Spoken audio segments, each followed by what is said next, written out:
എല്ലാ സ്നേഹം നിറഞ്ഞ ട്രേഡേഴ്സിനും എല്ലാ ഇൻവെസ്റ്റേഴ്സിനും മറ്റൊരു വീഡിയോയിലേക്ക് ഹാർദമായ സ്വാഗതം. അപ്പോൾ പാകിസ്ഥാന് ഇന്ത്യയുടെ ഒരു സാമ്പത്തികമായ ഒരു സർജിക്കൽ സ്ട്രൈക്കാണ് കിട്ടിയിട്ടുള്ളത് കഴിഞ്ഞ ദിവസം. അപ്പോൾ വാണിജ്യബന്ധം ഇന്ത്യ പാകിസ്ഥാനായിട്ടുള്ളത് നിർത്തി കഴിഞ്ഞു. അതുകൂടാതെ പാക് ഓഹരികളിൽ ഒരു കൂട്ട തകർച്ചയാണ് ഉണ്ടായിട്ടുള്ളത്. നമുക്ക് അതിനെക്കുറിച്ച് ഈ വീഡിയോയിലൂടെ ഒന്ന് സംസാരിച്ചു പോവാം. അപ്പോൾ കാശ്മീരിലെ പൽഗാമയിൽ ഭീകരാക്രമണത്തെ തുടർന്ന് പാകിസ്ഥാനുമായുള്ള ബന്ധം പൂർണ്ണമായും അവസാനിപ്പിക്കാനുള്ള ഇന്ത്യയുടെ നടപടികൾ തുടങ്ങിക്കഴിഞ്ഞു.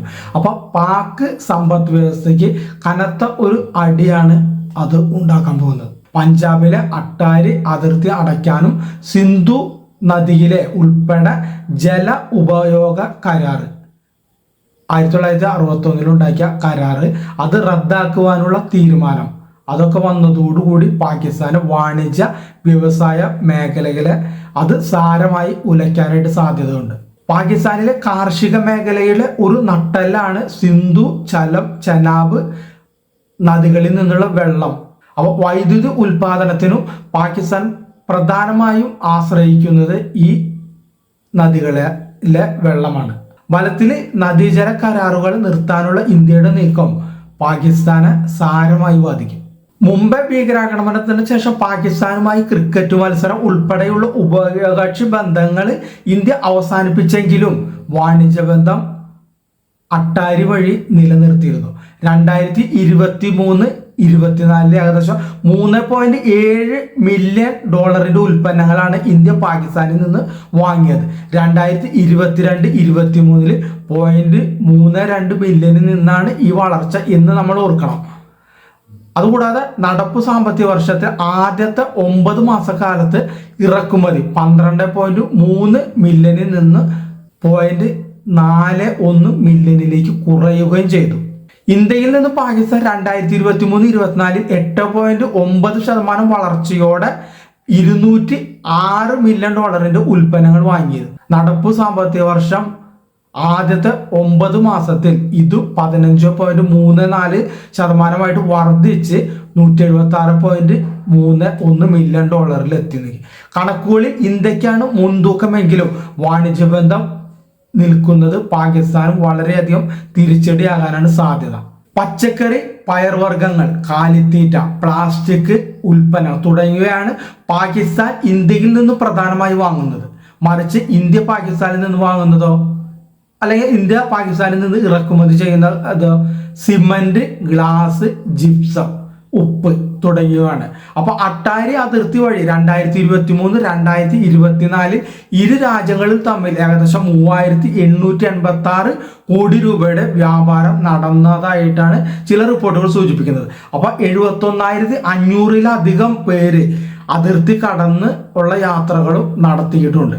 മറ്റൊരു കാര്യം പ്രത്യേകം ഓർക്കുന്നുണ്ടല്ലോ, അതായത് പഹൽഗാം ഭീകരാക്രമണത്തിന്റെ പശ്ചാത്തലത്തിൽ പാകിസ്ഥാനെ വീണ്ടും ഗ്രേ ലിസ്റ്റിൽ, അതായത് ഒരു കരിമ്പട്ടികയിൽ ഉൾപ്പെടുത്താൻ രാജ്യാന്തര സമിതിയായ ഫിനാൻഷ്യൽ ആക്ഷൻ ടാസ്ക് ഫോഴ്സ് അത് ചിലപ്പോൾ നടപടിയെടുത്തേക്കും എന്നും സൂചന ലഭിക്കുന്നു. ഇതിനായി ഇന്ത്യ ശക്തമായ സമ്മർദ്ദം ചെലുത്തി വരുന്നുണ്ട്.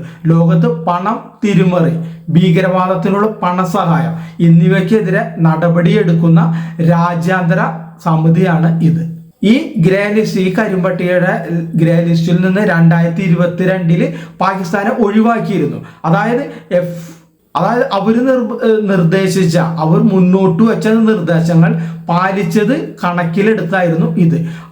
ഇപ്പൊ പഹൽഗാം ആക്രമണത്തിന് പിന്നിലും പ്രവർത്തിച്ചത് പാകിസ്ഥാന് കരങ്ങൾ തന്നെയാണെന്നാണ് ഇന്ത്യ ശക്തമായി വാദിക്കുന്നത്.